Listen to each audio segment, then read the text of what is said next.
Hey, and welcome to the Barrel Aged Faith. I'm Kyle King, the host, and today I've got an awesome special guest, Dr. James Merrick. How you doing, James? Pretty good. How about yourself? Doing great. I am stoked to have you on the show today. We've been trying to do it for a while, and Yeah, indeed. I'm glad it's finally worked out. I first heard about you on Pints with Aquinas. Dr. Andrew Swafford, I think, was his guest a few Oh, years yeah. ago. Yeah, and he mentioned your name and that you guys met at Trinity Evangelical Divinity School. And one of my best friends went there. So I was like, I wonder if this guy knows this guy. So I sent you a little message. And then after that, I found that we had like all these things in common. Yeah. Yeah. It's like we both went to TaylorUniversity. hmm We both studied under Dr. Bill Heth. Shout out to him. Yeah. Awesome, great professor.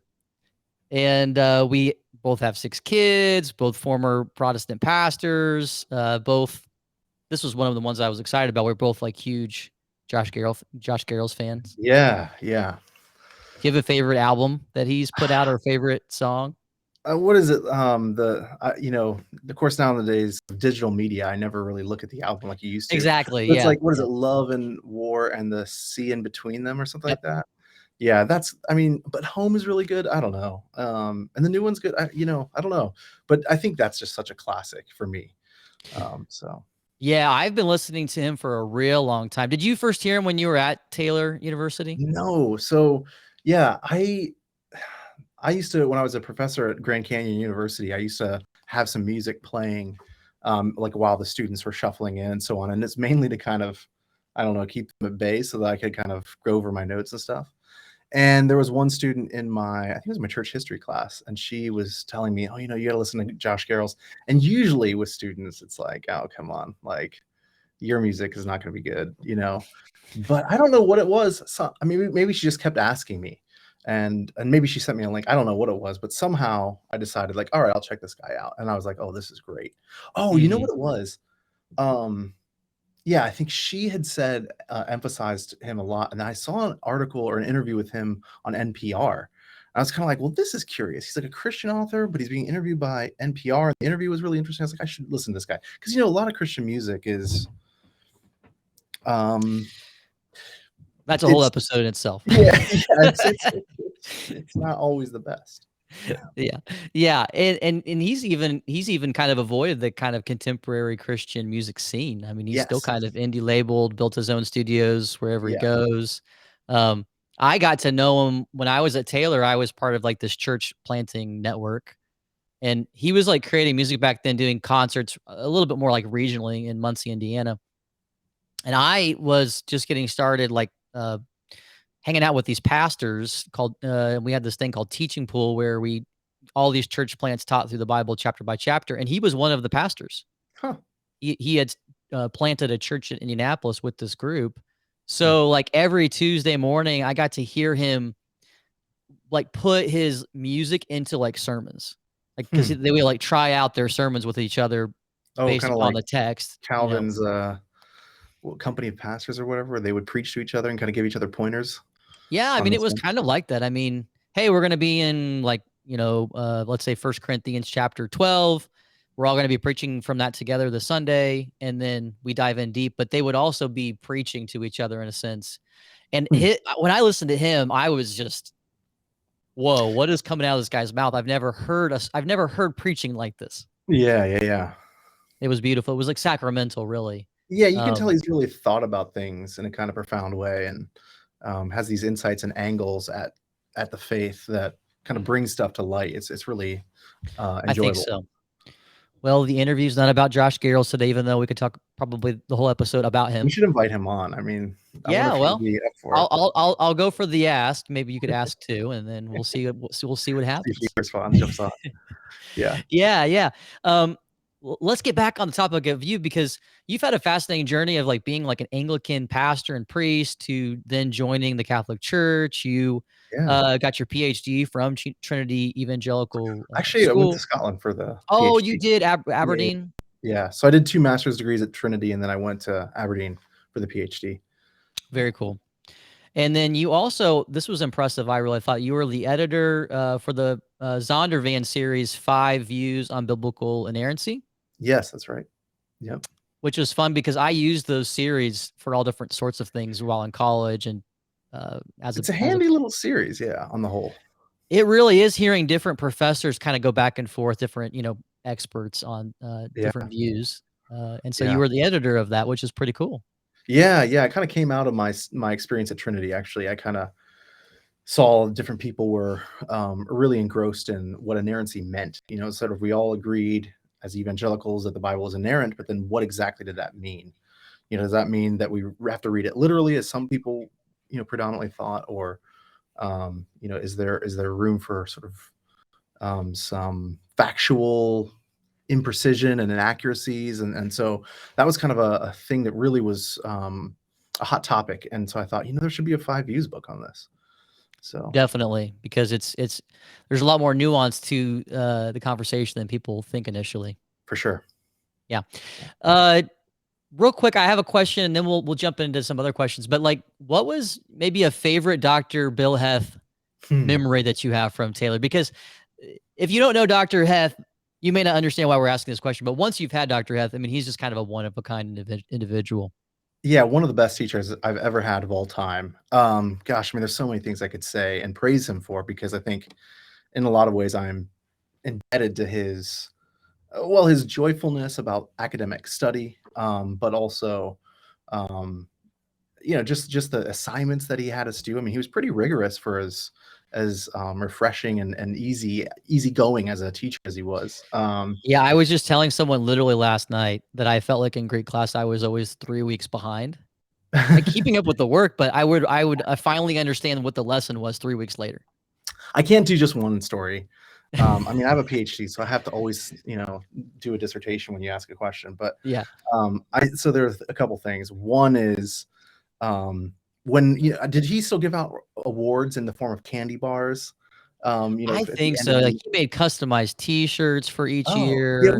we have T-shirts. I still have mine. Mine The too, heck if yeah. I know. We should have worn it for the interview, but We we should have. didn't. No, but he would give out candy bars at the end of the year. So we would have to present our exegetical paper to the class, and then he would give a candy bar out, to each student after they presented. And he sort of felt like this candy bar encapsulated who the student was. And I'm really proud of this in a way, got the Heath bar, because he thought I was most like him. So that was like a real honor, to be honest. And it is really touching.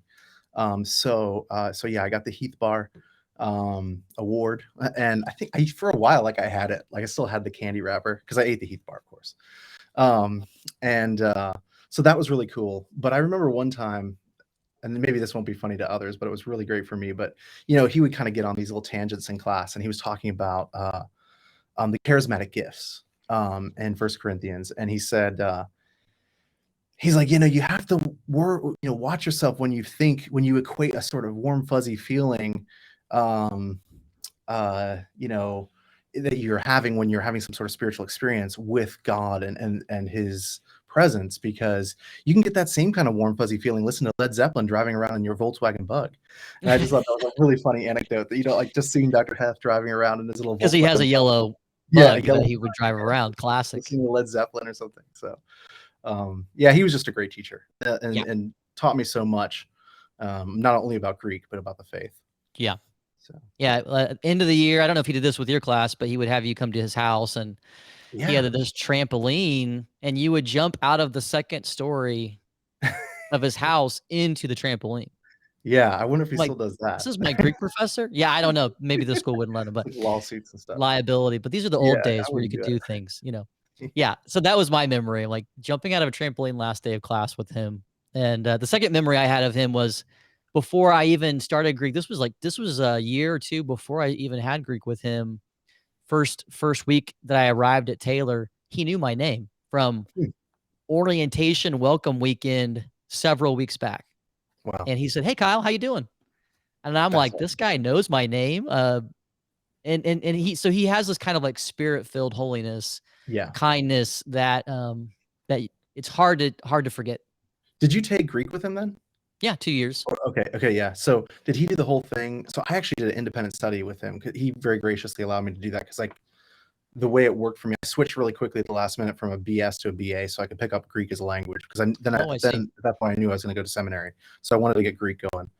And so he did that in the summer with me. And did he do the thing where he made you memorize the alphabet, and then you have to go into his office and like say the alphabet, and then he would play I a think there tape was I recorder of his think so. daughter I think doing it so. like super fast. It's like I his think you know, so. like 3-year-old daughter is like knew the Greek alphabet way better than you. Yeah, I think we did, and I would say it to my wife when I was dating her. I think I would say the way we memorized it to her. Yeah. Very romantic, Yeah. Yeah. not at No, all. he's a great teacher. He really was.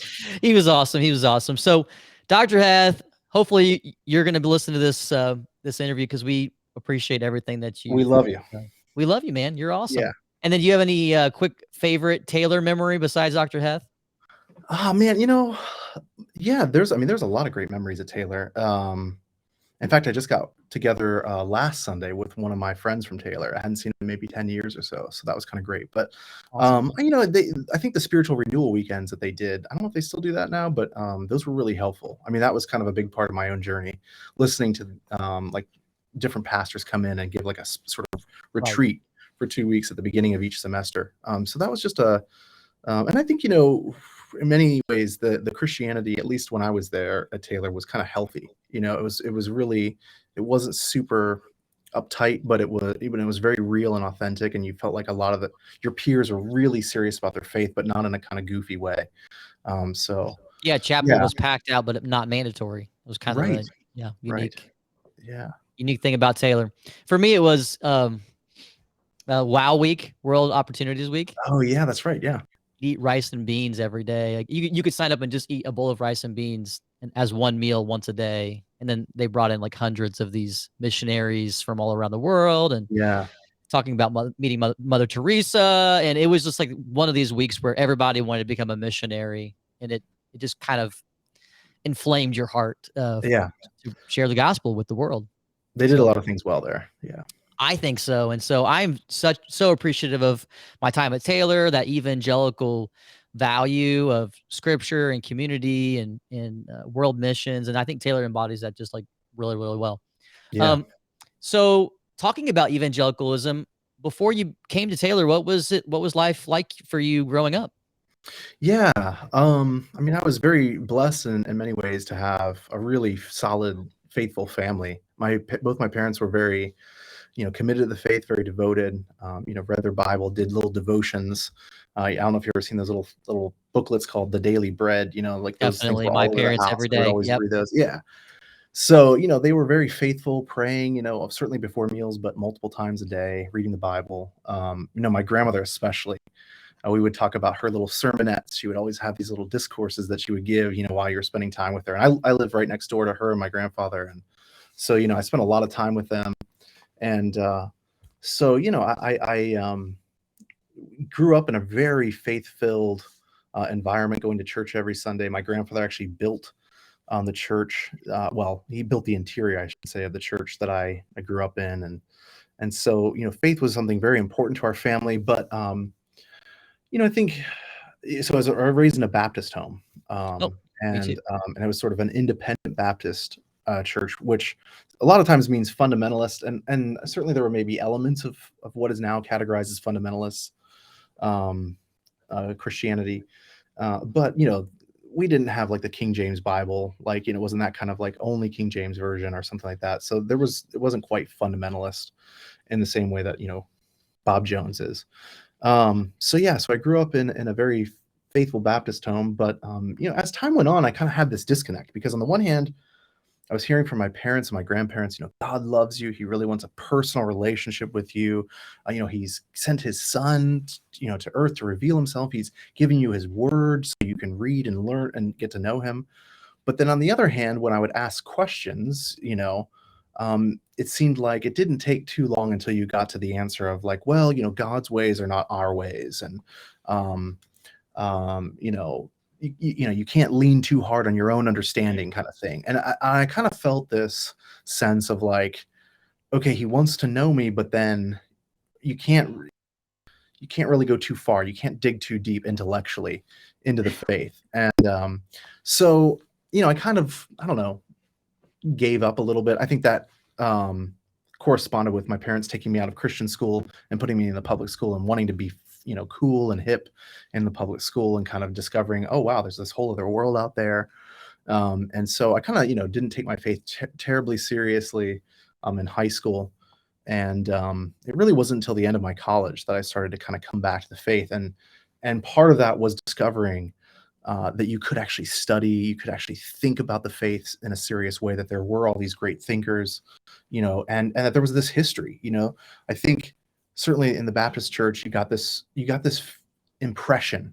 I don't know that it was intentional, but I certainly got an impression that really it's just kind of us, here and now. Like, it's this community and this is the church. And there's really nothing outside of it. Like, the world out there is bad. In fact, my pastor used to always preach in a way that was kind of pharisaical. He would say, thank God we're not like these other churches, like the Methodist church down the road. They don't really believe the Bible. Like, he was always kind of comparing our church to these other churches and how ours was faithful and the others were not. And so I got this impression that really this was the only true church.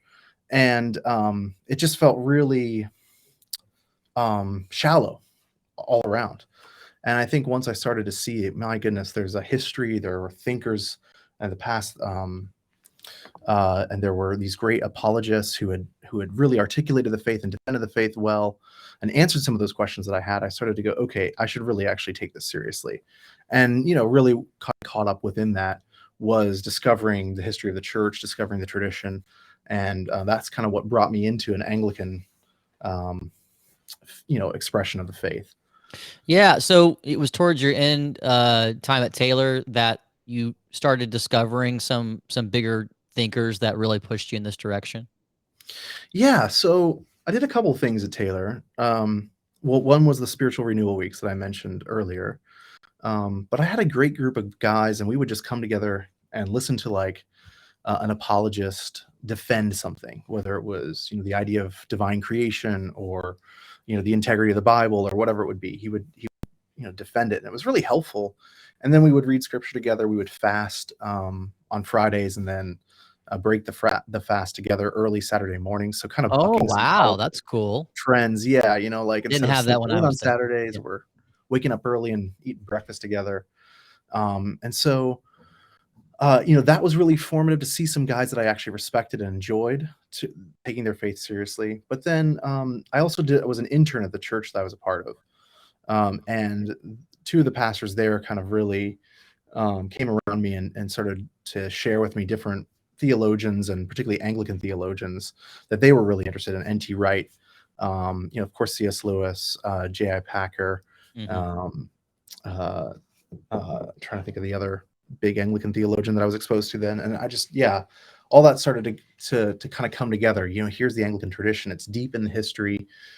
It's serious about theology. It also is serious about culture and the arts and philosophy. And so Anglicanism really seemed attractive at that time. Very cool.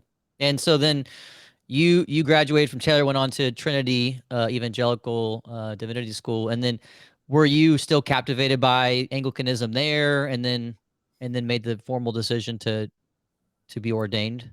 Yeah, so basically, once we went to Trinity, my wife and I, so I got married right at the end of our college. So actually, I'm just a month older than she is, and so we were in the same year at Taylor. And I had another semester to finish up because I switched my majors a couple times, and I switched from the BS to the BA.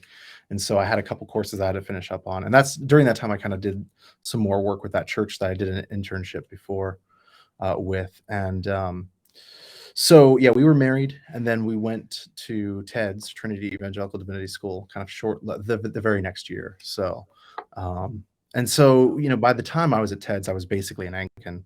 And, we did, interestingly, go to a couple Catholic churches just because it was sort of like, well, I mean, if you're going to be Anglican, why not just become Catholic? I mean, I think I was still, kind of seeing that, like, what's the real barrier What stops you at Anglicanism? Had you met Dr. Andrew Swafford yet? So I met him, gosh, I want to say it was in the summer of the first, like before my first year. So Okay. I did take some Greek in the summer at TED's, and I think he was in that Greek class, if I'm not mistaken. If it wasn't then, because I met a number of people at that class, then it was probably the first semester. And yeah, I think we met. I know we had a real long conversation in the gym. He might have been. I might have heard of him. It's funny now. I can't really remember. I might have heard about him, and then we were both in the gym together. I was like, "Oh, that's that Catholic guy that I've heard That's the about." one Catholic guy here. Yeah, so we should talk. We should talk because I'm Anglican. And, not everybody. I think Anglicanism was a very small contingency of the students there and the professors there as well. So, people who are interested in tradition are pretty few and far between at TED's. And so I kind of, in one sense, felt closer to Andy than I did, some of my fellow students. And that may be very different now in 2022, but back then, you're saying that the Anglican representation there was pretty small. Yeah, I think it was Graham Cole was the only professor there who was Anglican, if I'm not mistaken. And then, I'm trying to remember anybody who was. There was a guy from New Zealand who was Anglican, and I basically worked at his church. He was a priest, but I think apart from that, I don't know. At least I didn't know of them. There might have been a couple of people who maybe just attended an Anglican church, but I don't know if they were formally Anglican. Yeah. So you've already mentioned it a bit, but why would an evangelical who's getting interested in, church tradition, the church fathers, having more of a global awareness and a historical awareness, why would Anglicanism have an appeal? I mean, I know that before I made the decision to become Catholic, I was seriously considering Anglicanism as well. But it was just not really a viable option where I was. It wasn't very orthodox in my area. Yeah. So that was already becoming like not an option.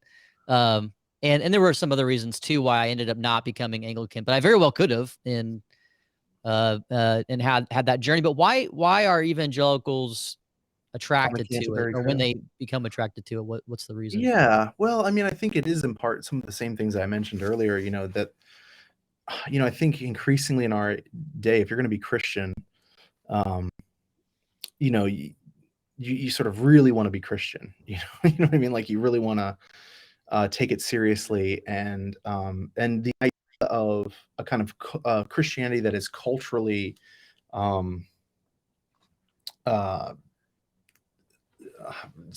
distinguishable. Okay, yeah, we go to church on Sunday and we have these private beliefs, but more or less we're out in the world and we're kind of, there's something to be said for that in the sense of like you can witness with people because they feel like, okay, there's a connection there. These people aren't like Amish or something. They're not weird. They're not totally distinct. But I think increasingly today, people, if they want to be Christian, they want to take the whole faith seriously because there's not a lot of cultural incentive to be Christian. And so I think a lot of evangelicals maybe have a similar experience as I did, which is that there's really, not a lot of at least historical depth to the evangelical faith. Of course, the Reformation, you could say, well, it was 500 years, but still, after the Reformation, it depends on which stream of the Reformation you're following. Like the Baptists that I was associated with, really, in terms of what defined them and was as unique about them was really the 1900s. Right. So you're looking at something that's like, at least in my time, like 90 years old, not even 100 years old. And so I think, a lot of people are looking for something that goes really deep, that gives you the kind of fullness of the faith and not just something that fits with a certain time period. Sure. Yeah. For me, growing up, church history for us was like the Great Awakenings. Like John Wesley, George Whitefield, Jonathan Edwards, Billy Sunday, Moody, D.L. Moody. Yeah. These are the guys that for us, that was like church history. We weren't even really, it wasn't until I like met Presbyterians and Reformed people that I started digging into the Reformation. So it's But different. I don't know about you, but for me, it was the Great Awakenings as sort of filtered through Billy Graham's, crusades. Oh, yeah. Because he was, from so it really wasn't the Great Awakenings as such. It was like he's doing something similar to what was happening in the Great Awakenings, but like this is the definitive thing, and then the Great Awakenings need to be filtered through what Billy Graham was doing. Sure. Although he's a little controversial because he worked with the Catholics and others, so Yes, he yeah, I was. mean, there was always just this kind of like, yeah, it was very recent, the experience of the faith. So yeah, I think the other thing would be, the interest in the arts and culture and philosophy, I think is increasingly important. And I think that hasn't really been something that has been a feature of evangelicalism for whatever reason. Yeah, I think you're really hitting it there. It's like it's almost kind of this integrated whole of reality, the arts and culture, like how do we make sense of our past, our future, the present moment.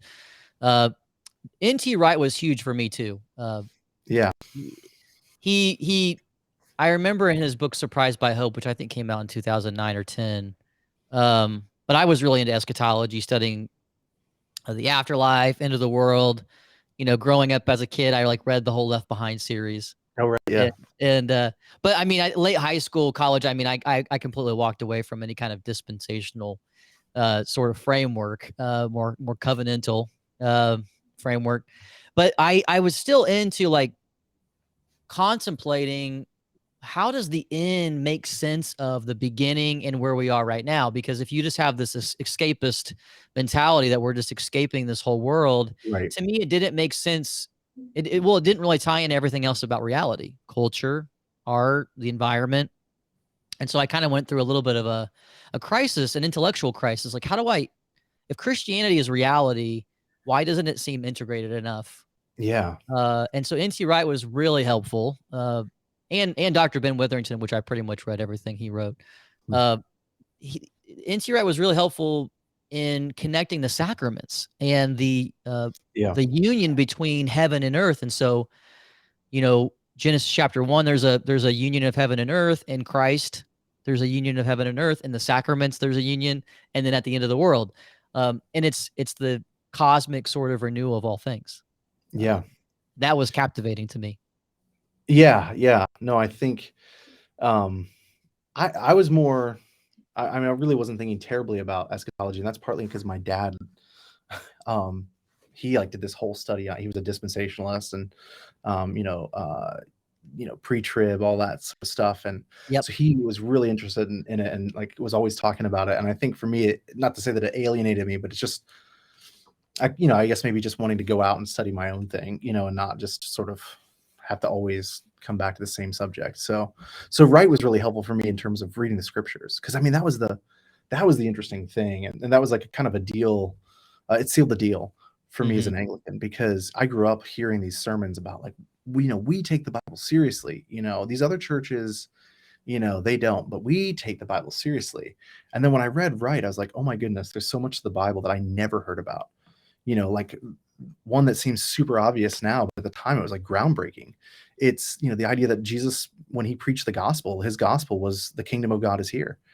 Not, I'm going to die for you and, forgive your sins, and I was like, all of a sudden you start reading the gospels and you're like, oh my goodness, it's like everywhere. All the parables are about the kingdom.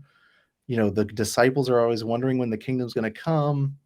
So this is in the Bible, but where is this, how does this guy get it? And he's not a part of my Bible believing church, but they never talked about the kingdom of God. That was always a future reality. Yeah, it's so exciting when you realize, the good news is that Jesus has forgiven us of our sins, but then you're also asking this big question, like, for what?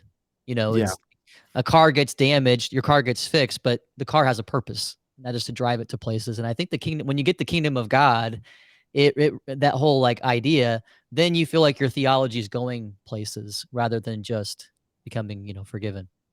Yeah, for sure. So then, you got your Ph.D. and you were in Scotland for a bit, and then how long were you a priest for like 10 years in Scotland as an Anglican priest? No, so I was ordained at the end of my time at TEDS. I did like what's called a curacy at the Anglican church that I was a part of there. It's kind of like your like probationary pastoral year essentially, and you kind of learn under a senior cleric, and kind of, get your feet wet, get some experience and so on. But for me, like, I think a lot of both my professors at TEDS, but also some of the like my bishop and some of the other priests that I was with they were very much encouraging me to go on and do academic studies. And so they kind of knew and encouraged me to go off and do a PhD. So shortly after finishing up at TEDS, I went over to Scotland and did a PhD under John Webster, the University of Aberdeen. So and then I was an assistant priest at one of the Episcopal churches there in the city of Aberdeen. Very cool. Well, so what was it like being a pastor in that type of context? I mean, in one sense, it was very eye-opening. Obviously, you're getting a very different cultural experience, and so, part of that, part of it was just kind of saying, okay, the way people approach Christianity is very different, in the UK than in the US. Some of the big issues are just not really issues, because they have a different history, and so, they're not really too worked up about like creation versus evolution. Like that's just not a big thing. So I mean, it was just kind of just discovering that, and then and I think I worked with a priest who came from certainly a different background. He was from India, and so he had an experience of Anglicanism in the Indian context, and he did a lot of things. He's a very spiritual person, so I think kind of seeing how his spirituality was expressed through the liturgy was kind of really interesting to me, because I was a beginning priest, really, more or less, and so for me it was like kind of making sure that you did it right, but just see how he prayed the liturgy was really powerful, and that was kind of transformative for me. So that was a really interesting experience. And then there's a lot of interfaith stuff. So our parish had a mosque next to it. In fact, I think we sold the mosque the land so that they built a mosque there, and they would have us over, and we would we would kind of go in and see the mosque, and they would make food for us, and then we would invite them into the church and so on. And so that was kind of an interesting thing that I never really experienced. And one of the times I did a like sort of a teaching series on the creed, and some of the Muslims would come along and they would ask questions about Jesus being divine and so on. And so that was something that's really unique. Yeah, I didn't really unique, actually. you get those questions more like from your teacher, like how do you prove this? But getting it from a Muslim who's coming at it from a very different angle was kind of a very interesting experience. So yeah, there was a lot of things like that, and I think just to the big doing a PhD, but then also being rooted in the parish life was great, because it really made me focus, like, what am I doing this study for? Like, this is in one sense much more important than the academy. The church is much more important than the academy, so I got to be careful not to get too caught up in the academic world. Always a temptation, and so it's like, how do you bring the theoretical and then put like flesh onto it so that people experience grace? Yeah, that's pretty cool. So was there a moment or like a stretch of time where you became interested in leaving the Anglican Church, the visible Anglican Church, and then joining the Catholic Church? Yeah, I mean, it was definitely a process. So, as we mentioned before, I went to Trinity Evangelical Divinity School, and somewhat surprisingly, providentially, Andy Swafford, who now teaches here at the college just right across the street from where I work, he went there, and that was mainly because he wanted to study scripture. He had gone to Benedict in college, and he had Ed Shree as a teacher, and kind of his faith was really kindled by the study of scripture. And so when he went on to study, he said, where should I go to get the same kind of dynamic Bible teaching? And the recommendation was go to TEDS, because at the time TEDS had a pretty solid Bible department, both Old and New Testament. And so he went there to study scripture, but of course I'm becoming Anglican, so I'm more and more interested in the tradition, the liturgy, the sacraments, all these kinds of things, the church fathers. And so he's like, okay, well, let's see if we can bring this guy all the way over to the Catholic faith. So he's asking me to come to mass, and he's inviting me to meet all these people, and he wasn't even married to Sarah, his wife now. He wasn't married to her yet. Okay. So, yeah, she's awesome. When I worked for the Archdiocese of Indianapolis, she came here as a speaker and spoke to us youth ministers at the time, and I'm like, wow, She is awesome. Yeah, she's a great speaker, really funny, and but they, they were just engaged at the time, and so, but she was out to visit once. It was really funny.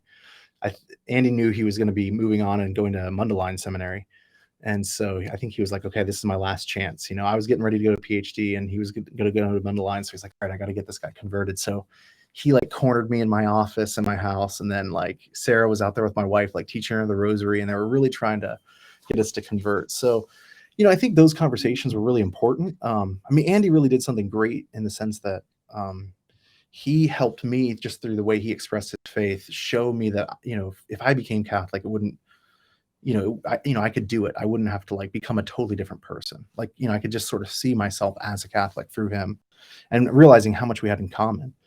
And because they're both so evangelical. Yes. Yeah. That's the part you don't want to lose. Yeah, for sure. There's an excitement and a passion for the faith. And so, and just, the idea that the faith is not a private thing that you just sort of, it's like only for your like prayer closet, or something like that, or your morning devotions. And then after that, you try to pretend like you're not really Catholic or something. So those conversations kind of stayed with me. I think it was always a temptation, in that I became Anglican to be in touch with the tradition and history of the church. And I think, really it was seeing that the Anglican Church was not into touch with the tradition. It really wasn't rooted in the history of the church. It was like more like nostalgia, it was like, oh, isn't this kind of fun and quaint? We do these like, we say these prayers in like the sacral English, it sounds really great. We have this Book of Common Prayer, and we're part of this like really interesting history. And we have, these choral even songs and so on. It was kind of like charming, but it was not like they didn't really actually want the faith that came with that. It was like they liked the sort of shell, but not the core of the faith. And so, as I started to see that the Anglican Church was increasingly departing from tradition, and not only departing, but like actually feeling like tradition is a problem, like it's an embarrassment, like we need to get away from tradition. That was a big thing, because that's why I became Anglican. So if Anglicanism is no longer traditional, what's this incentive to stay? Yeah. But I think the other thing was, and this is kind of interesting for me, in that increasingly it felt like I was back in my Baptist faith. It sort of felt like I was back in that sort of fundamentalist, we can't think too hard about this. There's nothing really deep here. It's just all of our personal experience, all of our expression, what God is saying to me. It was all very subjective. And there really wasn't a sense of the intellectual integrity of the faith. Anglicanism. I remember we were debating, the issue of marriage when I was a pastor in Scotland. And basically, the way it was presented by the bishop was, okay, look, we're not going to debate what marriage is. What we are going to talk about is how we can still be together, even though we disagree about what marriage is. So how can we all kind of get along when this guy over here thinks there's no such thing as same-sex marriage, and this guy over here is going to marry same-sex couples, And so I was like, okay, so theology is basically politics at this point. Like, that's uninteresting, because first of all, politics is horrific. So I do not want to be involved in more politics. But if I don't think that there's actually anything to be known, like if I can't actually study the faith and know the truth of the matter, then I'm done. Like I'm going to go hiking on Sunday mornings. I'm going to sleep and I'm going to watch movies. Like, I'm not going to sit here and get up and do this thing with a bunch of people and not ever think about the faith and take it seriously and go deeper into it. And so, yeah, it was kind of like this is not really interesting. It's not very compelling to me anymore. And at the same time, of course, I was, becoming more and more compelled by Catholicism. And it's when you study church history, we use the word like tradition, and for people that don't know what that means, we don't just mean like singing certain songs and saying, certain rites. We mean like the apostolic tradition that was transmitted by the apostles and carefully guarded and explained through the fathers and through the ecumenical councils. And so they don't sound like the guy who's trying to make a compromise. Yeah. Right. The ecumenical councils don't sound like they're trying to make compromises. Yeah. The anathemas seem to yeah. be a little. Yeah, be a little there's stuck. kind of like a hard, cold reality Yeah. to saying, no, we're not making this thing up on our own. We are being made by it. You know, we're carefully Yeah. handing it down.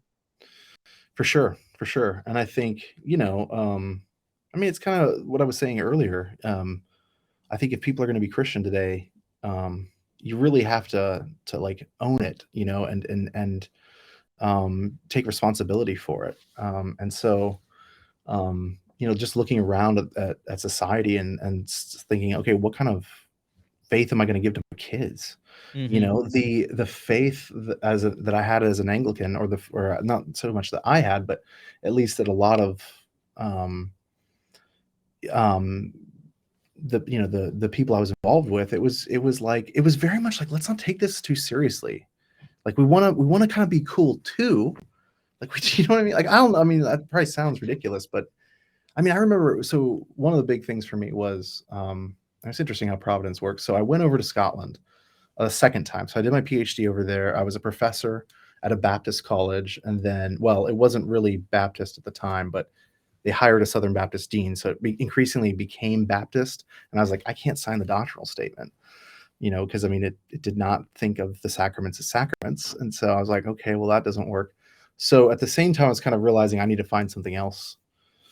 That some parishes in Scotland reached out to me and said, "Hey, would you come back and be a pastor of our parish?" And so I, discerned that, and my wife and I were like, "Yeah, let's go back to Scotland. It'd be great." So we went back to Scotland, and the my one of the first things that happened was we had our Episcopal clergy conference, and the Roman Catholic Bishop of Aberdeen actually gave the conference, and I loved it. It was amazing. He did this deep treatment of what priesthood was, what ministry was, and he grounded it in the Trinity, and I was like, this is amazing. And then I went to cocktail hour with my colleagues, and I remember the comment by one of my fellow priests, and he said, these Roman Catholics, they think they can know God. And I was like, it's just almost like, I mean, it was that moment, right? Of like, oh, so like, in other words, you're not intellectually serious. Like, you're just Mhm. kind of, this is all about feeling and, being nice and whatever else, but it's not about like knowing the truth. And so I think that was a pretty significant, it wasn't a defining moment, but it was a significant moment of me kind of realizing, like, just, the Anglican faith is just, it doesn't kind of have that sort of rooting in the church, that I thought it did. So you've walked the Canterbury Trail, and then you've got your eye like to maybe potentially swim the Tiber. These are all, for those that don't know, that's walking the Canterbury Trail is like to Anglicanism, and swimming the Tiber is becoming Roman Catholic. Uh, what were some of the defining moments, and maybe even what was kind of holding you back from maybe some doctrines that were a little thorny? What held you back? What caused you to think about swimming across the Tiber?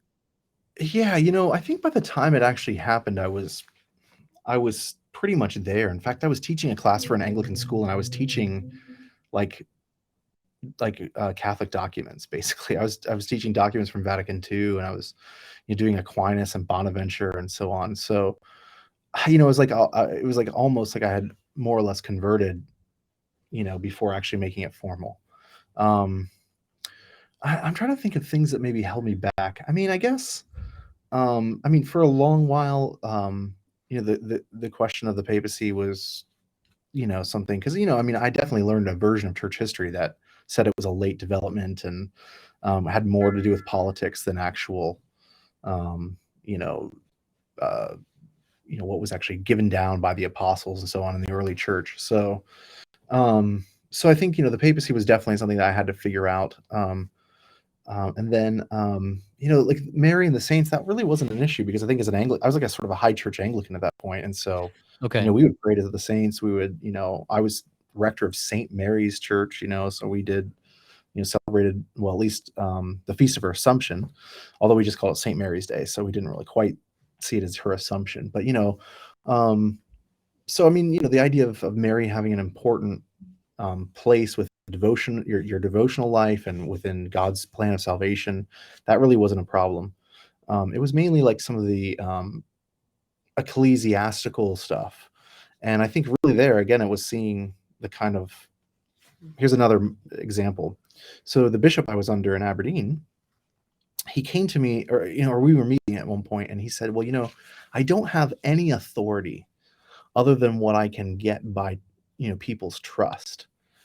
And like my immediate reaction, although I didn't say this, but like internally I was like, what about the authority the apostles gave you? And Jesus Apostolic gave to the authority. apostles. Yeah, we supposedly believe that as Anglicans. And I think that was a really telling moment. It's kind of like, okay, they're really this doesn't really exist in the Anglican world. Yeah, we have the threefold office, but it doesn't really mean anything. It's just like It's philosophically Protestant if it's just the people giving the power to the elected office rather than it being a divinely instituted office passed on, ordained through apostolic succession. Exactly. So, I think those sort of experiences helped me, appreciate those aspects of the hierarchical nature of the Catholic Church that maybe I wouldn't have had I not gone through that. So you kind of did it in a similar way to St. John Henry Newman, who pretty much already became Catholic way before he joined the Catholic Church, had that kind of high Anglo-Catholic approach. Because you think of Anglicans and there's like so many different kinds. You have like J.I. Packer and John Stott. I got to hear John Stott. He was like, when I went to Taylor, he was like the first speaker that year. The year you probably had already left, you graduated, he started that year. He was the speaker, John Stott. And then you've got N.T. Wright and it's like within Anglicanism, I guess what's kind of cool is there is this diversity, but at the same time, you can't have a united ecclesiology. You can't have like a united understanding of this is what a bishop is. And if you read St. Ignatius of Antioch, early apostolic father, it's like he's really big that if you don't have a bishop that's like divinely instituted, you don't have a church. Yeah. So if you buy into him, then you're like in Catholic territory already. Yeah. So that's cool. I was wondering. And then a question that I had, were you aware when Pope Benedict XVI in 2009 made the Anglican Ordinariate, that path for Anglican church, whole Anglican churches and priests to join the Catholic Church and keep the liturgy the same, keep the patrimony the same? Were you aware of that decision in 2009? And then did it have any influence later on? Yeah, I definitely remember it, the news breaking. And then I remember reading Rowan Williams, who was the Archbishop of Canterbury at the time, and somebody I kind of looked up to, having a response. And it's kind of a classic Rowan Williams response, sort of like, I'm kind of mad about this, but I'm also want to be nice. So I can sort of understand why people would want to do it a little too. more complicated than that. But yeah. But I think yeah. I mean, it was interesting to me because I mean, of course, I did know people who were very tempted to become Catholic, and I knew a couple who had, and so I mean, it really hadn't become a possibility for me until the end of my time when I actually became a Catholic, but I guess in one sense it just strengthened that sense that I got from Andy Swafford, that okay, there's not. I think that's the thing is like as a Protestant, you can kind of look at the Catholic Church and you can feel like, oh my, this is like a totally different world. It's like I think Karl Barth actually referred to it as like Christian China. It's like it's just like so like if you go to China, which I've never been, but like I imagine it's like very different, like culturally in terms of the architecture and art and culture and all that sort of stuff, right? Not to mention like this otherworldliness, yeah. Yeah, but like you go to a Protestant church and then you go to like at least a typical Protestant church, and just like at least a good Catholic church, I should say. It's like a very different experience. There's statues, stained glass. There's all these things, and the altar and vestments and all that sort of stuff. And so I think you could easily look at Catholicism as a Protestant and feel like I just don't know if I could ever like be Catholic because it's like a different. In the same way, I could never like be Chinese. Like I mean, I just grow up Chinese. I'm not, Chinese. Yeah, it's kind of like if you took a cactus and you put it in a rainforest, it's like, yeah, it's a plant. Yeah, that's an ecosystem, but it's not Right. gonna Yeah. survive. I kind of had a little bit of that anxiety too. Would I be able to? I've studied Catholics that have been dead for like 2,000 years, 1,000 years, but is this Catholic Church, first of all, like the same thing? And what do I do with all this exotic stuff? Yeah, yeah. How do you engage that? Like these devotions, like novenas and all this stuff that you definitely don't have, even in high church Anglicanism. Um, and so, yeah, I think, to see Pope Benedict kind of recognizing something valid about Anglicanism, and maybe I should be careful there, but recognizing elements of the Catholic faith in Anglicanism was helpful. It's like, okay, like there's I've got some access to the truth, but then that there is a path to full union, and so I think that just does make it that much easier to feel like, okay, I would be welcomed. They want me. It's not like they're going to be looking at me going like, oh, you're faking it. Like you're not really Catholic. Right. And I mean, since then, there's been I don't know, several bishops Anglican bishops who eventually joined the Catholic Church and are now Mhm. within the Ordinariate. You've got priests that have done it and whole churches, and it's an interesting thing to study. I remember I became Catholic in 2012, and at the Easter Vigil, I saw Michael Ward out in the audience, and I knew Michael Ward because he's like the C.S. Lewis expert. Mhm. Uh, he was a C.S. Lewis expert that came to Taylor a couple times during the society meetings, and I was like, I looked out at the audience, and I'm like, that's Michael Ward. And then my best friend had brought him from Oxford, from England, to the Easter Vigil in 2012 to little old Richmond, Indiana. And we at the like reception afterwards, we got to talk, and he was an Anglican chaplain priest at Oxford. And then eventually, so he told me in that conversation, yeah, I'm getting ready to become Catholic in September. So I was joining in March, and he's like, yeah, I'm getting ready to jump in September, and eventually he joined the Ordinariate as a priest. And so it's been cool to see his journey as well. And now he does things with all sorts of people. I think he does some writing with Word on Fire and Oxford. Yeah. And Yeah, he has a book with Word on Fire, doesn't he? yes, he did a book on the abolition of man, kind of a Yeah, commentary on C.S. Lewis's book. that's I don't right. have it. I need to buy it. I don't have it. I have Dr. Holly Ordway's books, and I You don't have gotta that you one yet. gotta I review it. keep meaning to order that. Yeah. You gotta review it so you get a free copy. Yeah, I'm actually hoping to interview him on about the book, but we'll see There you go. if he's able to. Yeah. Yeah. So I was kind of, when I was joining the church, I was aware of this whole like Anglican thing that was happening, and it really helped me see that it's really possible for some of the best things that you see in Protestantism surviving in Mhm. Catholicism. And G.K. Yeah. Chesterton makes that claim. He basically says that the best of Protestantism can actually be better in Catholicism, and Yeah. it can survive and enrich the church and renew the church. Uh, Yeah. so I felt very inspired by G.K. Chesterton and things he was saying.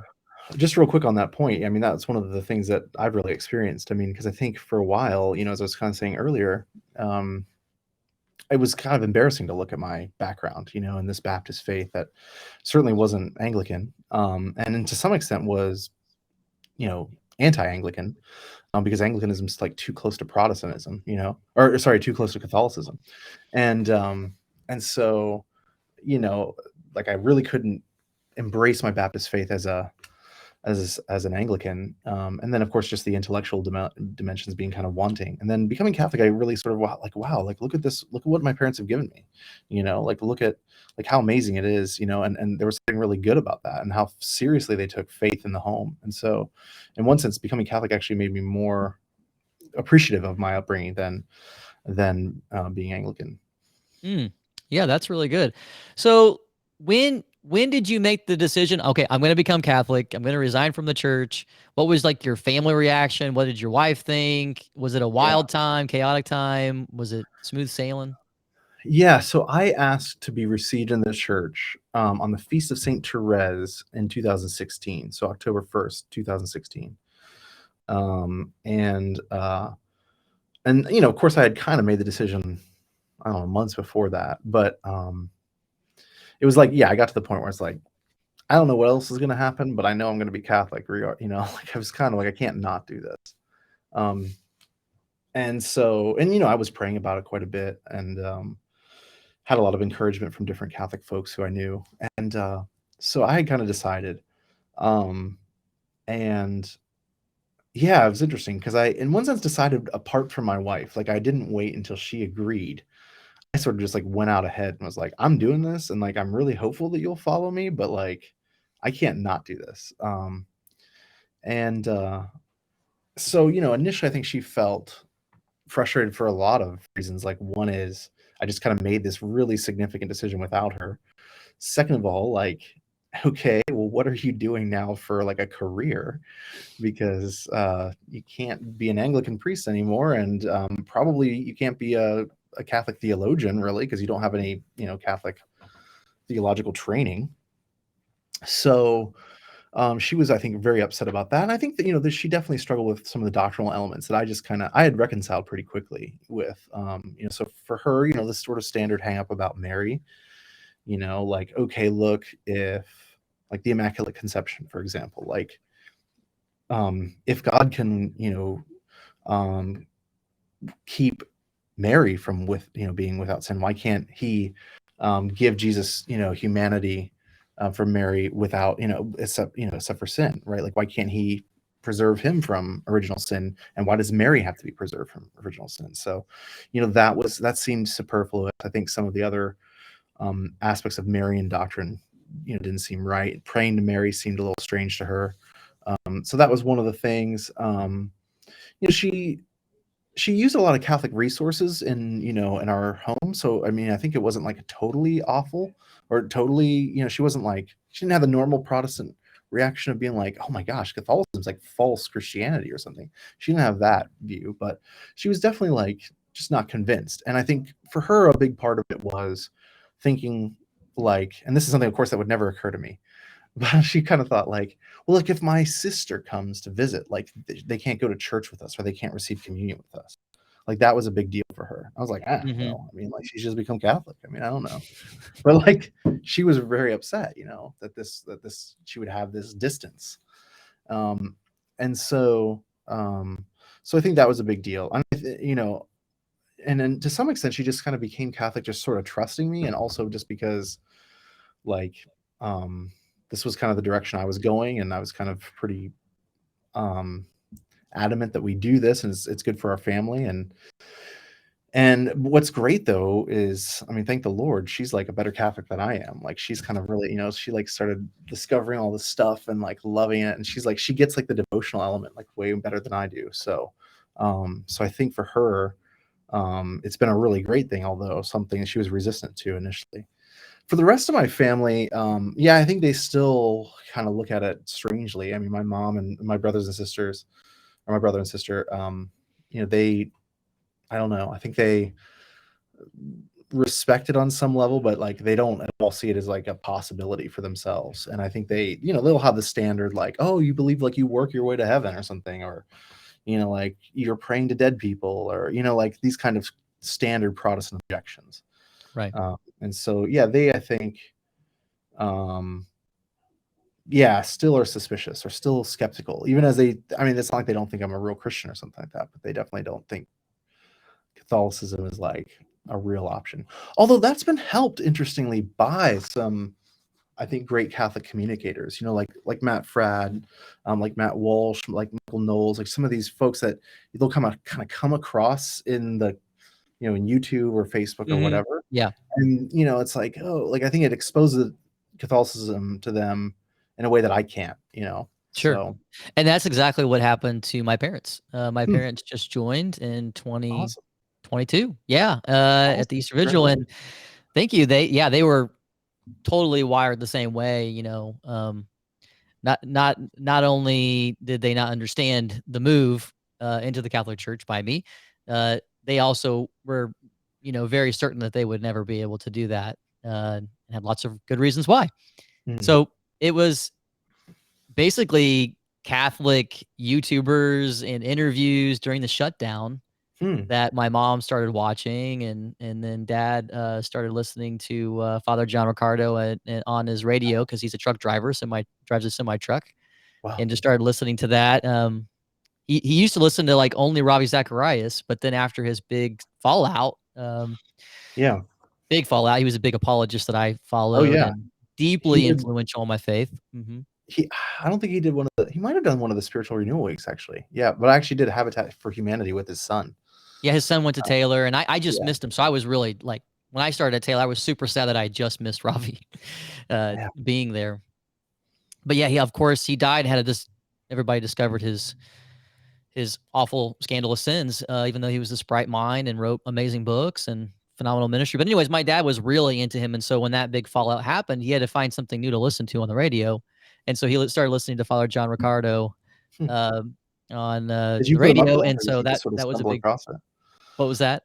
Did you put him up to that, or did he just sort of stumble across it himself? Like, Well, "Oh, this my is awesome." mother was getting warm to Catholicism. I think before he was. I don't know. The journey is always a little bit messy. I mean, he would stop by Catholic churches and get like CDs, Hmm. the free CD rack Yeah. years ago, and listen to like Dr. Peter Kreeft, Hmm. and so I can't exactly say why he was, but I think my mother had already decided that she probably was going to join the church. And I was very adamant with my own wife. I was adamant with my mom and with my dad. Like, you got to make the journey your own. Um, that doesn't mean that you have to have all the answers figured out. It doesn't mean you can't join with mom at the same time, but don't do it just because she's doing it. Um, make it your own. Partly because I knew that, I mean, he's loves to study theology. He loves doctrine. I mean, he started a church when I was 5. And so Mm. you want to I knew he was the kind of person that really needed to have good answers and be well grounded. And so anyways, Catholic media, I would say, really brought them in. Yeah. Yeah, I mean, it's a great blessing. I mean, I'll try to share some of it too, but, 'cause, yeah, I mean, yeah, it's tough. I mean, I think it's tough because I think for some people, it's like, well, I grew up like learning that this was wrong, this is bad. Mhm. And I still remember one of the comments that my grandmother made. She said she had this Catholic woman who went to her Bible study, and she's like, poor, I can't remember, like Nadine or whoever it was, like, she's Catholic, but I know she knows Jesus. The kind of idea was, of course, Yeah. like, it's really hard to become a Christian if you're Catholic, but this one is one of the Yeah. exceptions. Yeah, I grew up with the same thing. Like, well, I'm pretty sure, even though she's Catholic, I'm pretty sure she is saved. Kind Yeah, of mindset where it's like she's saved only by grace, like the church isn't helping it, you know? yeah. But I don't know about you, but I think today now for people, some of those theological and even liturgical differences are no longer a big deal. But it Mhm. seems to me like what the real sticking point for a lot of people is the moral teachings, which I find fascinating. Because I don't Yeah, know we're that in a that was whole the new, case. yeah, it's a whole nother ball game now. Yeah. Yeah. So So, RCIA, did you go through RCIA at all as a pastor? I did not have to. My wife did. So I didn't have to go. And my Okay. wife went through it. It wasn't incredibly great for her, sadly. But thankfully, the bishop who received us, he kind of would meet with her and kind of, expound some things that maybe weren't answered very well in the context of the RCIA.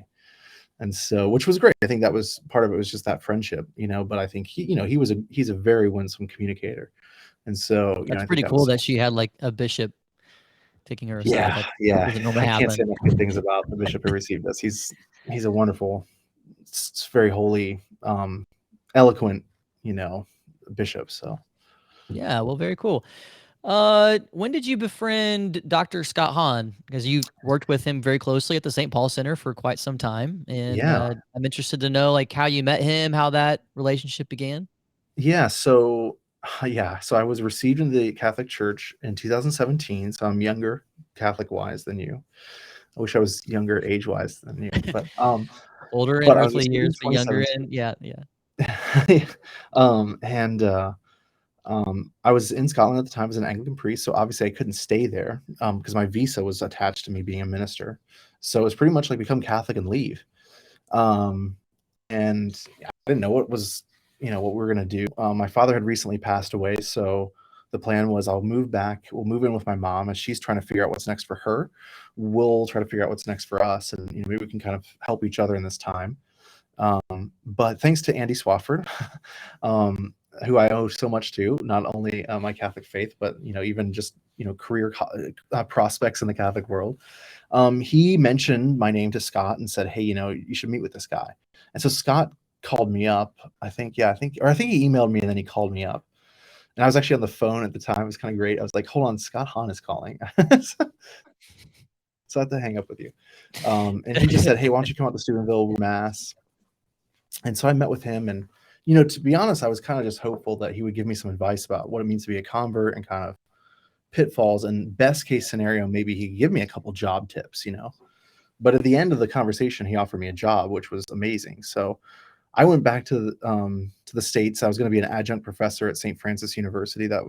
I had taught there before, so they had offered me to teach some classes adjunct. You can't really support a family on adjunct salary, but it was. Where is that located? It's in Loretto, Pennsylvania. Okay.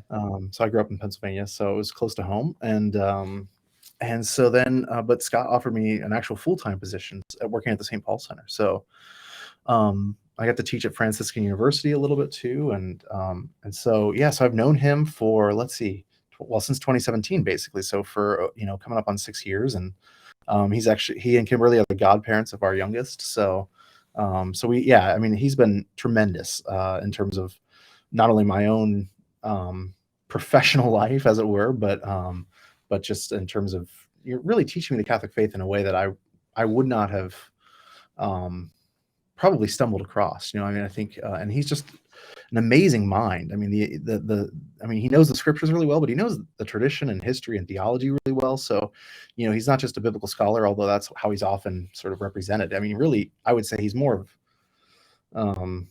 he's just an intellectual, I think, is basically the best way to put it. And he's just now that he's doing now that he's doing interviews and podcasts, like you get to hear more of that side come out. Yeah. And in his books, of course, he's so focused on covenantal theology and biblical scholarship that you don't always get to pick up on that. And so it's been fun to hear him online a lot more, just jumping into whatever topic, and then he just spills what he's got, and like, wow, this guy, he's thinking about everything all the time, Yeah.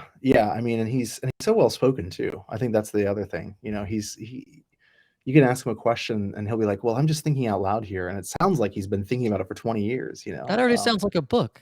Yeah, I know. It's like, wait, did you write a paper on this? Or so yeah, I got to live with him and Kimberly for a while as we were kind of in transition, and that was a great experience. I mean, just seeing their relationship, their family life, and their priorities. Going to Mass every day together, and doing holy hours and praying the Rosary every morning, and it was just it was such a cool thing, and just seeing his faith, and he's for as famous as he is, he's pretty down to earth, you know what I mean, and which is awesome. I mean, in a lot of ways. Oh yeah. I when I first met him in person, it was at a Steubenville youth conference. I contacted him, and he messaged me back at midnight on Facebook Messenger. I was like, "Yeah, I'll meet with you." And actually, my wife told me to message him. I was like, "I'm not going to message Scott Hahn through Facebook Messenger. That's the strangest thing in the world." And she's like, "You should do it." So I did it, and he's like, "Yeah, let's meet." So it was fun. Our time together was only for a couple hours, and it felt like he reminded me both of my uncle and Dr. Bill Heth. Like there was something about Bill Heth that Scott has. It's like this super smart, intellectual kind of guy. He's roaming around the university, knowing everybody, but there's like a holiness, a spirit-filled sort of warmth that comes off. For sure. Yeah, it's really beautiful. It's really compelling. So it was pretty cool when you were anxious and nervous about, okay, if I become Catholic, am I going to be able to live in this exotic, weird environment that's so different? Yeah. And then you get to you get to start breathing in the air that Scott Hahn is, got around. No, I mean, it was it definitely was not expected. In terms of going from, I think for me, best case scenario was I take this little time and write a couple articles and maybe get a theology teaching job somewhere. But to go from kind of that, teaching at a relatively unknown school in Pennsylvania to then hanging out with Scott Hahn and, meeting all these, Catholic celebrities and so on. And, just really, I mean, just being immersed in this kind of amazing Catholic culture in Steubenville. And so that was really great, and yeah, certainly an amazing blessing. I mean, I think that's the thing is like, sometimes it's like, yeah, that really happened, like you wouldn't have, certainly wouldn't have planned on it. Right. So And I think that that's a good transition to like, what advice do we give to people who are, thinking about becoming Catholic, or maybe they've just become Catholic too? Not everybody has that experience. It's good to kind of warn them, hey, that's true. not everybody's going to have what you had by going to Steubenville and getting to hang out with Scott Hahn. And so what advice would you give to people who are like considering the Catholic Church, and then maybe even people who are newly Catholic? Yeah, that's a great question. I mean, well, there's lots of things, and it depends too where they're coming from, right? So, I mean, if you're becoming a Catholic to escape the problems of Protestantism, um, I mean, you just have to be careful there, because I think certainly right now the Catholic Church is going through a little bit of and I was warned about this, thankfully. A very kind priest kind of took me aside and said, "Look, I just want you to know what you're getting into." He's like, don't think that this is like everything's amazing, everybody agrees, and everything's perfect. But there's definitely, I mean, I think you can easily get jarred by, I mean, even the synod and synodality. Sorry, I don't want to become controversial, but like the synod on synodality, like, I mean, that reminds me of stuff that I experienced as an Anglican, and it's very frustrating, and you're kind of like, gosh, did I make a wrong choice? Like, maybe the Catholic Church really isn't, what she kind of, like, because I mean, some of the stuff that's being said, it's like, what? Like, how is this even possible? So I think, you have to kind of go into it with your eyes wide open, and just, and do it for the faith, and not, merely out of reaction to some thing. And then, and not only as like in a romantic way too. Like, so you could do it as a reaction, like, oh, Protestantism is frustrating, there's so much disagreement, okay, I'm going to become Catholic where everybody agrees. Like, that's not exactly the way you'll experience that. But then conversely, like, don't just look at Catholicism as like this really interesting change. I think some people maybe become Catholic because it's like different, and they just want to try something new, out of a sort of romantic interest in this, we have saints and statues and prayer books and, liturgy and, the sacraments. Like, it can kind of seem really interesting. It's like, I'll give it a try out of some sort of romantic thing. So I think you really do have to sit down and prayerfully discern it, and look at the catechism. And, for me, when I reread the catechism, I was like, yeah, I believe this, like, that was part of the big thing, is like, I agree with this. I cannot say the same for the Anglican Church that I was a part of, like, increasingly what they were defining as the faith. I just said, I don't believe with that. I don't believe that. So I think you have to spend some time really committing to the faith of Catholicism, and not the experience or the devotional life. All those things are important, but make sure you're discerning the faith. And I think, the other thing is, well, I guess, you have to be honest with kind of who you are, because I think, especially, there's all these stories out there about, people's journey into the faith. And I think, don't try to say, like, oh, well, I didn't have this experience, and which seems to be the common experience of Protestants becoming Catholic, so I shouldn't become Catholic. I mean, I think, not everybody has to read the Church Fathers to become Catholic, right? Like, not everybody has to, have been a Protestant pastor to become Catholic, or whatever. Like, you just sort of have to, again, really sit down. There's like And 10,000 see what doors, you say. it's like, you Yeah, do hear the stories that become popular are the kind of the intellectual stories. And so I think they're interesting to listen to, like your own story is interesting, but it also can be off-putting to people who are not intellectuals, and they just think, oh, that's just for intellectual philosophers, the Catholic Church. right. Yeah, and Actually, I think, I heard that from people when I became Catholic. Oh, he just did this because he thinks too much. oh yeah, He's I just know, that's just too weird. much of an obsessive thinker, and he thought his way into that. And they weren't saying that because it's the true church. They were saying that as just it gave me this ability to just obsess over things. Yeah, it's weird. I mean, certainly you can overthink things, but I think I don't know. I mean, my common response to that is, well, I get frustrated about this, Kyle. You're gonna get me cranky, but I mean, like, it's like if you have a problem with your tooth, you go to the dentist, right? Like, because you trust that the dentist has sat down and studied the faith, or not the faith, but studied, teeth and all Sure. this sort of stuff. Likewise, if you got a health issue, you go to a doctor, like you go to experts in every other area of your life. Why would you all of a sudden think when it comes to the most, significant aspect of your life, your relationship to God, like experts are the one group of people you should ignore and you should Mhm. just trust your instinct? Like that to me is just um, a weird mentality, and I think it's a uniquely American one, to be honest. Although I think it's maybe a modern one by and large, but it's definitely an American idea. Like we should just have this personal, private religious experience, and definitely not trust. Because I mean, the Great Awakening, that was it, right? Like, don't trust your priests, your Anglican priests. You just have to sort of have this personal experience in your heart. And so, but yeah, I don't know why people think that it's bad to study the faith. I Right. think if God is wise and he gave us minds, then we should use them, and we should especially Mhm. use them when it comes to a relationship with God. And So if you go back to, like, the dentist analogy, uh, you know as an American that, like, your dentist, unless he's some type of bamboozle, like, he's, like, tricking you, he's got authorization to work on your teeth, He's been to this university, he's got this authorizations, this medical license, we've have this whole history of authorizing, medical doctors to work on you, and we trust that system.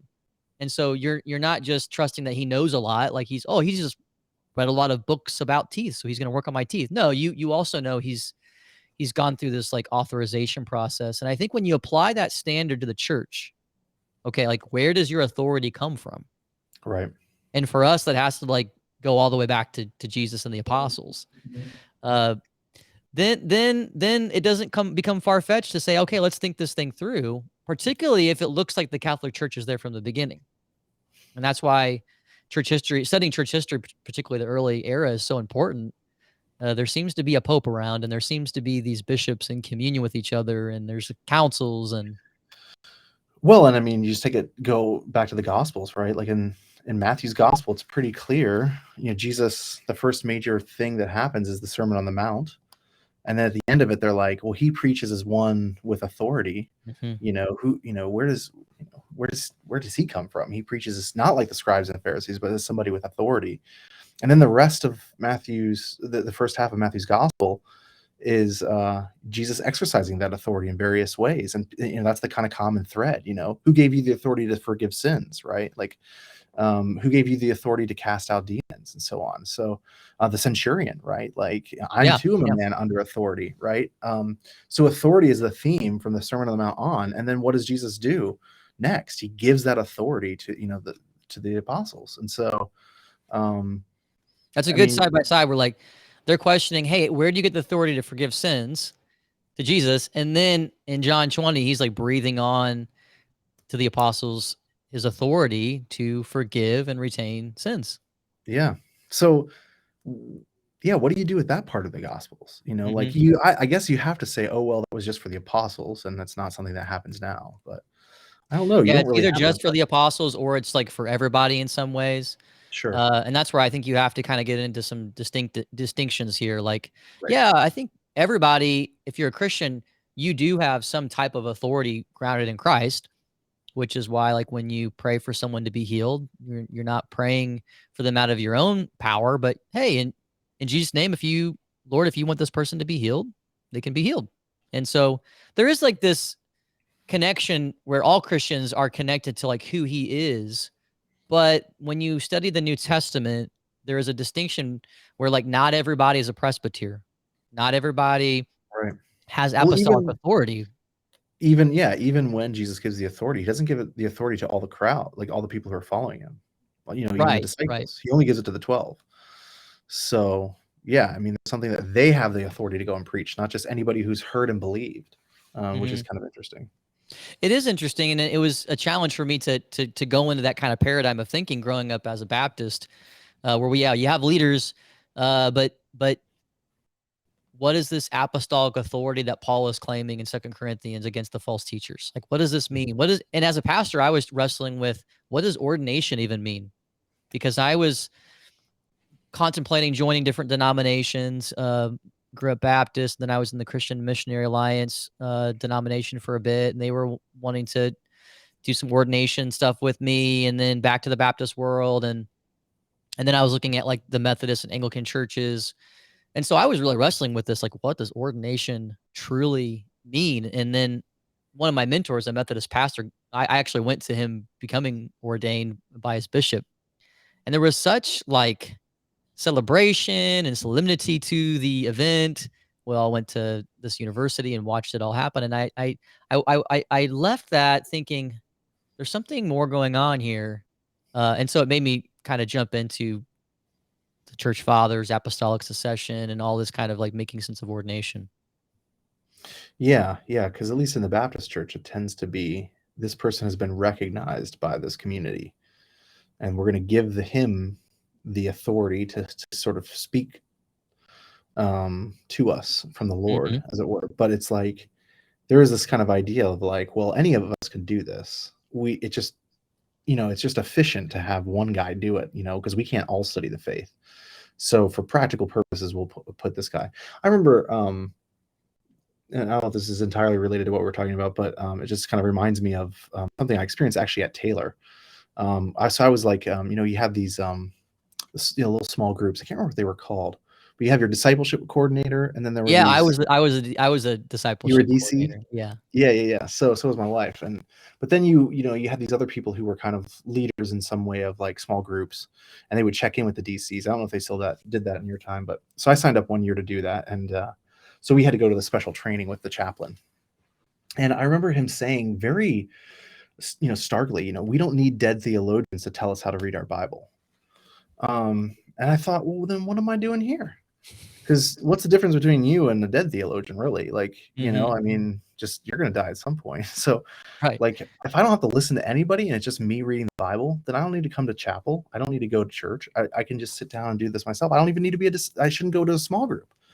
If all that really is true and authentic is just me reading the Bible, then I should just be a private Christian. Yeah, And G.K. so, Chesterton really flips that on and said when he says the democracy of the dead.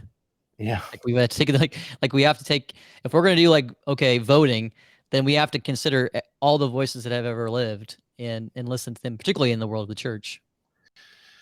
Yeah. So, but yeah, I think that's a real question in the Protestant world.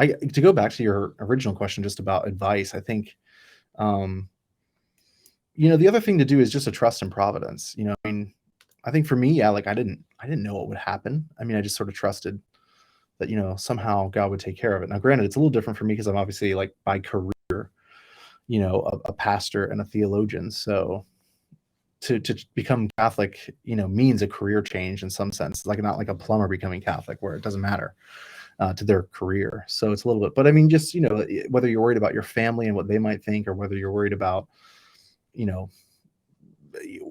fitting in or having friends. I mean, I think that's trust God, because I think, a lot of times things work out in a way that we would never expect, but it's like so much better than what we would have expected. Yeah, that's good advice. And I tell people, like, well, first of all, you want to go there because Jesus is leading you there and you're going to have a deeper relationship with him there. And so do it. That's like the number one reason is you really do see your relationship with the Lord flourishing. If you can't see that happening, then don't do that. And then also just get, maybe your parish is dynamic, maybe it's not, but there's so many opportunities out there now to get plugged into Bible studies, to get plugged into small groups, both in person in a parish, but also online. That it's an exciting time in the Catholic world to grow your faith. Um, and also to add to that, you're not joining a perfect church. You're joining the church Jesus started, and there's a difference. There's a reason why there's a sacrament of confession, That's right. That's Yeah. right. Like, and I think the more you dig into scripture and you dig into church history, I mean, the living in the church, there's always been scandals. I mean, just if you go into an in-depth study of the Corinthian church, Right. like scandals are going to be there. And so you don't, you don't avoid becoming Catholic because we've got dirty laundry. Any church that's been around for 2,000 years is going to have a long track record of false teachers trying to sneak in and people compromising and scandals happening. And that's how you, Yeah. I think, help people along in a time that we're living in right now. I mean, you just look at the Old Testament, right? All the leaders, in the Old Testament had some kind of big moral failing, and the people of God, the Israelites, over and over again, they're being unfaithful. So, yes, on the one hand, the new covenant is greater than the old covenant, but it doesn't seem to be the case that all of a sudden now we're in a perfect, ideal world and nobody, makes mistakes. Peter, great example, the first pope, but yet, the Lord said to him, "Get behind me, Satan." So yeah, I think that's why I say, you really do have to study the faith. If you're compelled by the faith, then it doesn't matter about the scandals. It doesn't matter about the practicalities. It doesn't matter about, what people think. It doesn't matter, about all these other things. I think at the end of the day, if you think that faith, the Catholic faith is true, then you have to do it. Yeah, it's the thing. It's the thing itself that when you see that it's worth fighting for and there's something to fight for and that thing is going to survive till Jesus comes back. Hey, sign me up. And Right. that was one of the big motivators is I'm firmly convinced that like the Catholic Church is going to be greeting the Lord Jesus Christ when he comes back 500. If it's, let's say it's 500 years from now, I think we're still going to be around. And I can't say that confidently about any Protestant denomination. Well, the Episcopal Church, for example, looks like it Yeah, I might don't not know. I survive mean, past there could 2050. be So different forms. I don't mean that there couldn't be different groups that still call themselves Anglican, or different groups that might still think of themselves as Lutheran. But like the way it's looked for several hundred years, I mean, that looks like it's beginning to kind of all fall apart right now. yeah, yeah. Just generally in our time, religion is in a weird place. Mhm. Although I think there's a lot of really interesting signs of renewal, and signs of what Sure. God's doing. But just yeah. I mean, I think it's very frustrating to me. I don't know if you've had this experience, but I know a number of people who I went to seminary with and just to college with, just to see them giving up on all various aspects of the Christian faith and kind of buying into a sort of, what I would see is a false Christian faith. The idea that basically Jesus just accepts you however you are and sort of is only there to bless you. That was kind of my frustration with the Episcopal Church is basically they turn the doctrine of the incarnation into the idea that God just loves us so much that he wanted to be one of us so that he could kind of, just enjoy the awesomeness of being human and being fallen and being, being confused and being, trying to do the best we can or whatever. And that he just sort of came down to give us a big cosmic pat on the back. And that was, that was kind of what I was encouraged to do as an Anglican priest is like, you just need to bless people. You just need to bring the blessing of God to people and whatever situation they're in. That's your role as a minister is you just bless them on behalf of God, no matter what they're choosing, in their life. And I'm like, well, no, that's not, God came to save us, not just to encourage us. There's certainly encouragement in salvation, but it's also encouragement to do, to go and sin no more, right? Like to do his will, right? To be perfect as he is perfect. So, but I see a lot of my friends who are like, basically, they bought into the idea that Christianity is just kind of the big, religion of I'm okay, you're okay, and that's what we need to do is just tell everybody that no matter what they choose, they're all right, which I think is problematic for lots of people. Well, yeah, it's a faith without repentance. It's a false anthropology where like you look at human beings in a way that's not really in line with how our Lord and how Genesis teaches it. And so this is kind of why I get really passionate about, apologetics and giving people kind of like philosophical support for being a Christian. Like what does Christianity have to do with like all of reality? Uh, because if you can't get to that in your faith, in your in your teenage years and young adult years, then it's gonna be tough today. Um, It may not have been like that a while back. I mean, there's always challenges and things like that, but people could still stay in the faith and not be prepared. But today, you've got to be prepared if you're going to stick with it. I mean, it's Yeah. just it's hostile. It's a cold winter. You got to go where the fire is. Yep, I think that's right. I Yeah. mean, that's partly why I became Catholic, is I was like, look, I've got kids. Like, I want them to grow up in a serious Christian faith, the kind of Christian faith that I grew up in, right? Like, I want it to be serious. I want them to have friends who take this seriously.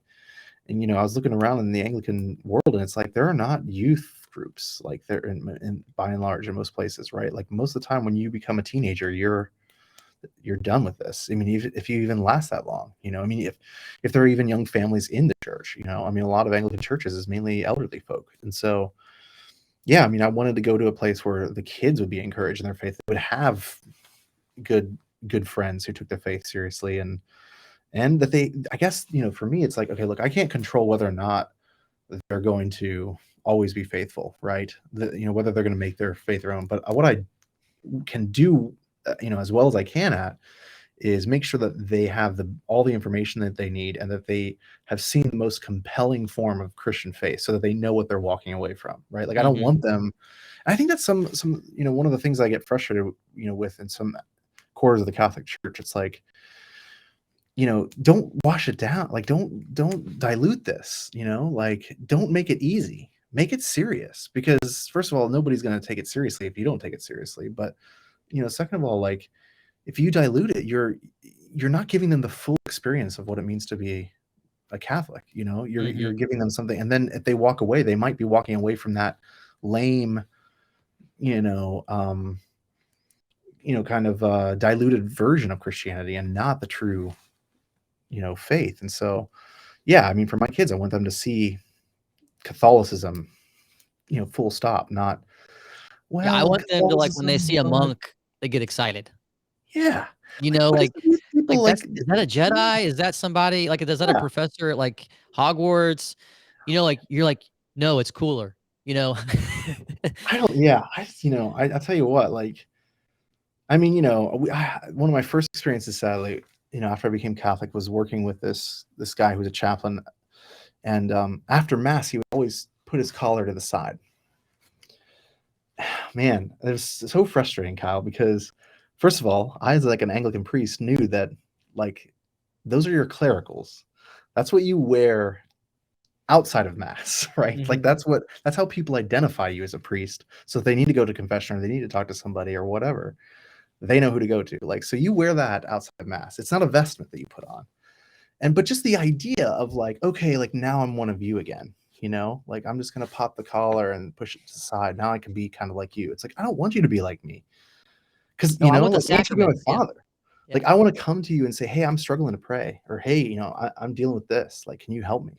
Like, I don't want you to be like me, because I mean, I've got a lot of other friends who are like me, like, I'm coming to you for something different. And Mm. so, don't try to, I mean, not to say that you're, like, totally different than me, and you're still human, right? Like, but you get what I'm saying. Like, it's just, Yeah, yeah, they go to confession just like us, but yeah, I do think there's this element but it's your of job, right? Or your calling, right. really, your vocation, to speak on behalf of the Lord, And so if you're not taking that seriously, like, gosh, I don't know what you're doing. I mean, Mhm. like, I don't know. Yeah. Maybe I'm crazy, but it's just like, I can't imagine. I mean, I would terrify me to preach when I was an Anglican, on some level, because it's like, I'm getting up here and I'm telling these people that this is what the Lord expects for them, you know? Like, who am I to do that? Like, I studied Karl Barth, and he would say, like, who are you, oh man, to have the word of the Lord on your lips, right? Like, Mm. he kind of had this sense of the gravity of what you're doing. And, so it's like, it should be terrifying, and you should want to take it seriously. If you don't want that responsibility, then don't put on the collar, right? Don't pursue the vocation. Yeah, I don't know.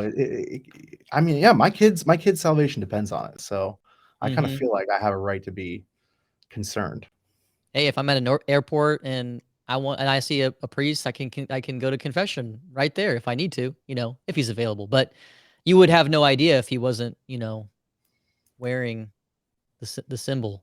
Yeah. I Hey, mean, this do is you who think I I'm am. right though? I Look, think a I lot get of it. younger Come on. priests and a lot of Yeah. people, particularly in the Catholic world and the next generations are definitely feeling that. And I think, I think partly it might be because we're into a lot of fantasy films and books, and we see there can be like a romanticized negative side to this where but I think, we see something coming into our world that's otherworldly, and it speaks of a story that's higher than our story, Mhm. and so we wanna see that invade it, when we're into films like The Matrix and Dune and, uh, you see like, when I see, like, a priest coming my way, and he's got the buttons that go all the way down, and he doesn't look like a woman to me, he looks like Neo in The Matrix, and he's coming to, like, set the world free. Yeah. But I think you're right about some of the cultural reasons. The New York Times did a piece on one of the fastest growing clubs in New York. I don't know if you've seen this. It's like the Latin Mass at this one parish or something like that.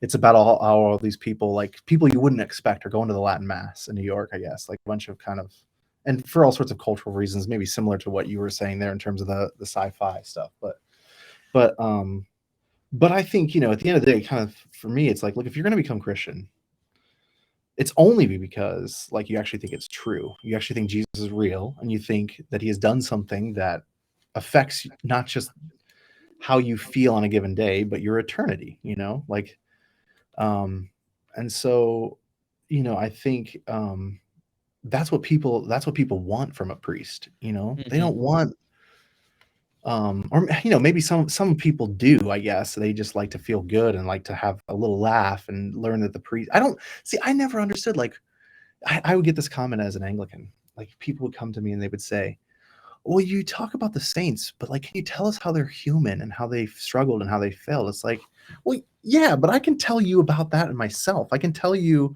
you can tell me stories about how you struggle and fail. Like that's not the interesting thing about saints. What's interesting is that they found a way to overcome those, right? That Mhm. they were receptive to God's grace in a way that maybe you and I aren't at the moment, and so that's what we learn from them. Of course, they had failings. Of course, they had struggles, as we know.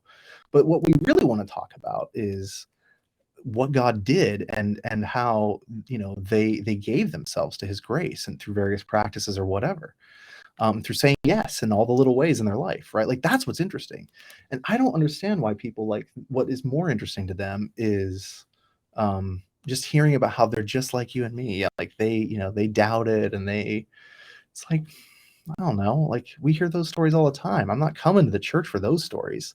I can go to the movie theater for that story. Mhm.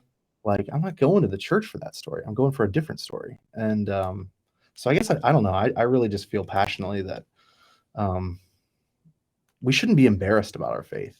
I mean, we should be thoughtful about it, but we shouldn't just be like crass and just sort of saying it recklessly and carelessly. But I think we ought to really embrace it and take it seriously rather than try to dumb it down and water it down and try to pretend like, you know, um, yeah, like, people, rattling through the Eucharist really fast because, like, let's get over. I know you all have to. I mean, I can't stand it when they're like, oh, I know there's a football game on, so we're going to make this quick. It's like, what? Like, so in other words, football game, mass, right? Like, football game more important. Mass, let's get that over with quick. It's like, no, like you should, as a priest, maybe nobody will take you seriously, but as a priest, you should be like, who cares about the football game? We're going to make it really long today. You Mhm. guys are going to miss the first quarter, because we're Yeah. going to pray in like, halftime or something like that. Like Mhm. I don't know. I mean, my son was sorry, I'm going on here a little bit, but my son signed up to be an altar server, came home and said, "Hey, I signed up to be an altar server." And I was like, "Oh, that's great. That's wonderful." Of course, I was this Anglican priest, like, yeah, this is great. And then he goes in and it's like 30 minutes of kind of just a basic, here's where the book is, here's what you wear, here's what you need to do in these various moments. Okay, we'll see you Sunday.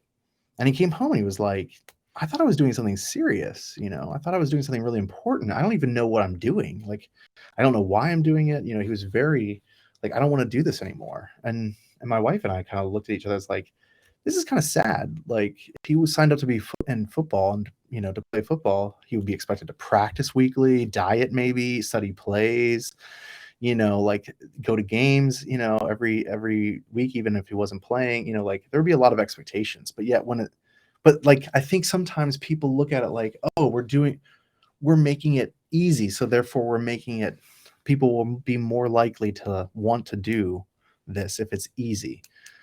But they might be more likely to do it, but I don't know if that's what you want. Like, why are you an altar server? Oh, well, because it was not a big deal.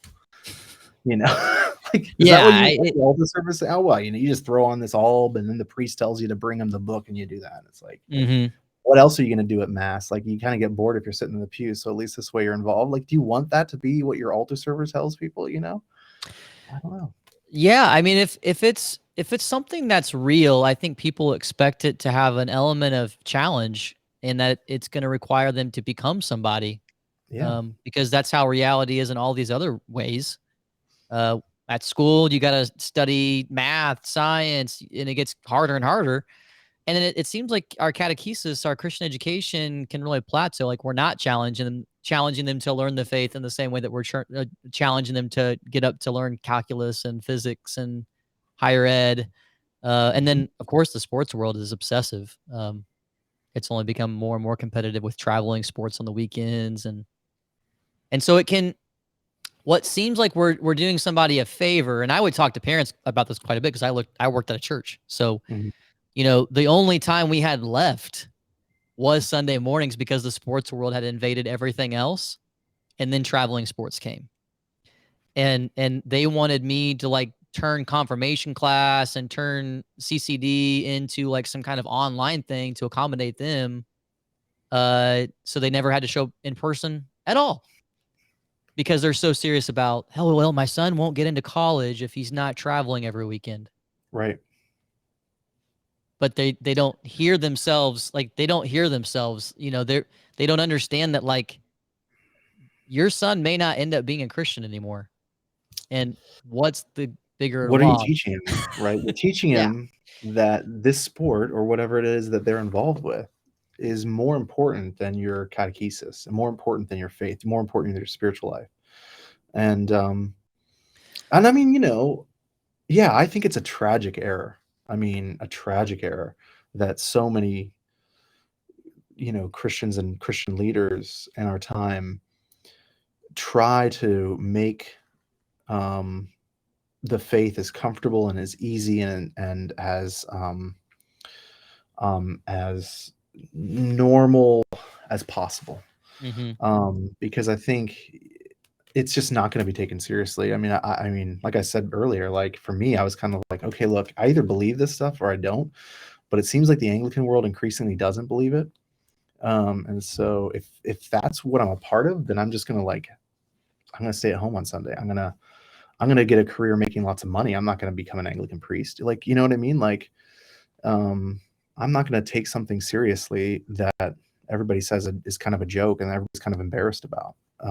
And yeah, I think sadly, a bunch of parents have this idea because when they go to church, it's not really serious. Like, they go to a football game and it's like amazing, right? It's like you got the lights, you got the songs, you got, all the mascot, you got all this stuff kind of happening. And it's really, really engaging and interesting and well done and professional. And you go to the church and it's